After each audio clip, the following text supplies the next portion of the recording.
EGTZ kolektiboak disko berria aurkeztuko du asteburu honetan. Kantu batzuk jadanik plazaratuak dituzte, baina album osoa larunbata honetan martxoaren 7an aurkeztuko dute Hendaiako Gazteluaretoan.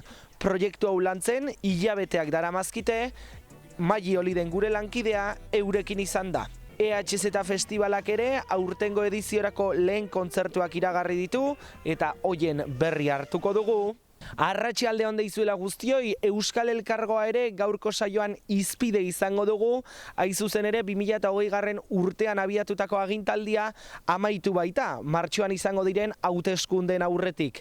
Agintaldi honetan egindako hainbat lan eta proiekturen balorazioa egin dugu hautetxiekin, eta ondotik etorriko den edo hauteskundek ondotik ekarriko dituzten hautagaiek osatutako kontseiluak eta elkargoak izango dituzten erronkak ere aipatu ditugu. Guzti honekin, has dezagun martxoaren 3ko iparraldearen orena.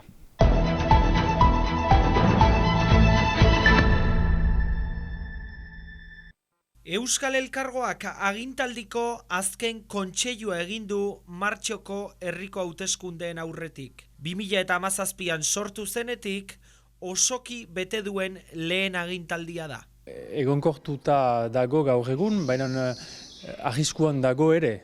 Ipar Euskal Herriko elkargo unek erakutsi du baliagarria dela lurraldearentzat, baliagarria dela bere biztanleentzat, baina badira oraindik ere kontra entzuten diren bozak.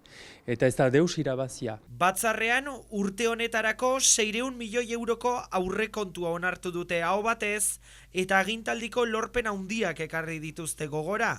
Tartean, alokairu eta pisu turistikoen mugatzea, garraio publikoaren berrantolaketa eta hizkuntza politikaren garapena. Gure eskumenetan behar dugu indarra jarri, behar ditugu gehiengoak lortu ondoko hauteskundeak eta gero aurrera joateko. Eta gero bada elkargoa bera.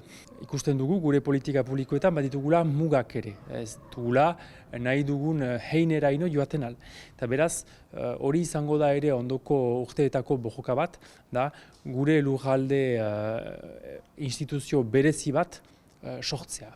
Datorren agintaldiko erronkak beraz, orain arteko eskumenei eustea eta gauzaturiko proiektuak egonkortzea, epe luzerakoa berriz, eskumen gehiagoko erakundea. Aurrera joatea. Beran beharko da denbora hartu.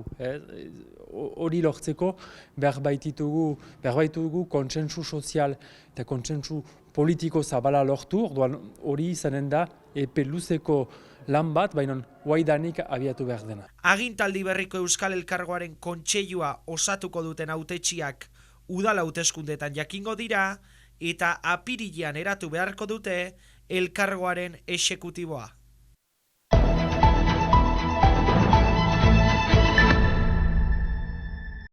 Euskal Herria zuzenean festivalak aurtengo edizioko lehen taldeak jakinarazi ditu. Merina Gris Bele eta Silitia euskal taldeez gozatu ahal izango da pentzean, baita Palestinako Dam taldeaz eta Imaran Algeriarraz. Plazan berriz, Korkore eta Olaia Sound System taldeak izanen dira, eta musikaz gain festivalak, Heroiaren mina antzeslana eta bidantza ikuskizun ere iragarri ditu. EHZ Festivala datorren ekainaren 26, 27 eta 28 izanen da arberatzen, sarrerak ere jada salgai dira 43 euroan, eta aurreratu bezala edizio berezia izanen da 30. urtemuga.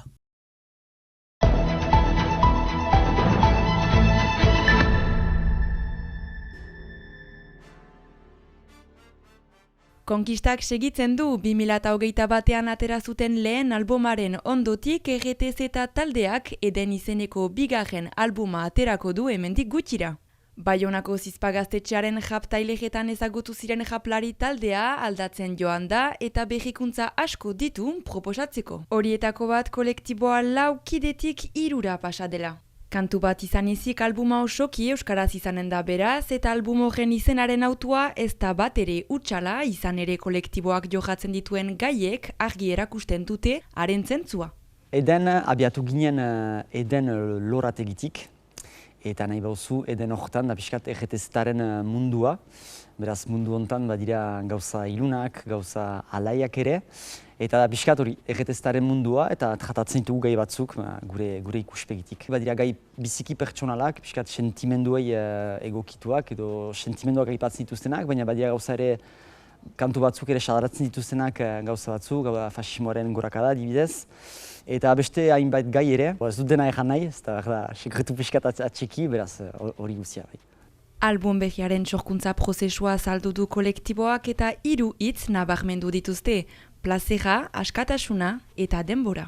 Hilabetero elkartzegien behin 5 egunez edo 4 egunez eta justu musika egiteko. Eta hortik erabaki ginoen album bat zerratik ez egitea, beraz bai zinez kasik urte bat hartu du egiteko. Gibelan ikusita bai plazer handia hartu dugu, eta ene ustez mugak pixkat hautsi ditugu. Bai, baliabide handiagoak eta sustut hartu dugu denbora. Eta denbora hartzen duzularik, pentsatzen duzu gehiago, eta askoz erresagoa da eta baldintza honetan lan egiten duzu ere, eta oso gozoa da bai. Aurreko proiektuetan rap, drill eta bomba estiloa erabili bat dituzte, oraingoan entzuleek sorpresa bat baino gehiago izanen dituzte, izan ere taldeak, pista berriak ikertu, estilo desberdinak erabili eta hainbat kolaborazio ere egin ditu. Egia da ere integratu ditugura ere musikariak, gure album berrian, eta aritu izan gira ere Bretainiako rap talde batekin, Plus de Fuen. Eta beraz, horrendako ere askoz aberatsagoa da ere musikalki albuma. Berba ausartagoak izan gira, bada hauz musika antzeko bat, bada ere oianek badu kantu bat ere jerze bat, beraz dira estilo batzuk ez girenak bortzaz usatuak entzutea hemen, Euskal Herrian, rap munduan. Beraz, badira sorpresatibi batzuk bai, alde hortaik. Euskal Herriko plazetan jadanik ezagun Baionako festetan, Anoetan, EHZ-etan eta Euskal Herrian 35 bat kontzertu eskainiz, lehen albumarekin babes handia jaso zuten eta oraingoan ere publikoaren eta esenaren konkistarekin segitu nahi dute. Deian ustez gaur egun badugu gure publiko txikia, eta haiek dira fanatikoak eta azkarrenak. Eta bai nahi dugu ideki oino gehiago gure musika, eta hortik pasten da, baina gure publikoa gabe ez gira ezer, eta hori badakigu, eta haiekin idekiko da naturalkin ustez. Publikoari gozea sortzen hasiak dira jada, album berriko 2 kantu jadanik entzungai dira plataforma guzietan, eta Endaian aurkeztuko dute martxoaren 7an Eden proiektua gaualdi berezi batean. Gaualdi hasiko da txaldeko 5etan. Beraz, Kramsa kolektiboak du idekitzen eguna. Kramsa eta gero izango da Border Kids, gero izango da Labasu, eta gero Odei, ne ustez ezagutzen duzia Odei, ez dugu bere burua aurkeztuko. Eta gaualdia bukatzeko izango da beraz EGTZ hemen Gazteluaretoan. Eta gure albuma aurkeztuko dugu beraz holtzan hemen gainean. Japzalendako paregabea izanen den gaualdi horrentzat, sarrerak Eloazoren bidez salgai dira 15 eurotan eta bukatzeko azken hitz bat dute EGTZ-tako kideek Eden albuma entzun nahi duten guztientzat. Askoz idekiagoak gira proiektu hortan, ez dugu bakarrik rap bortitza iten, egia da gehien bat hori zela EGTZ-eta rap bortitza sekulako mezuekinta. Hor bada ere, baina 16 kantuko proiektu bat denez, denetarik bada, edo zein estilo, beraz edo nork maitatzen aldu, izan gazteenak, zahenak, neska mutziko edo zer, zirez edo nork maitatzen aldu, beraz hobe joaitea entzutera haien iritzia egiteko. EGTZ kolektiboak disko berri honetan jasoko duen begira zenbat diren kantuarekin agurtzen zaituztegu bihar arte.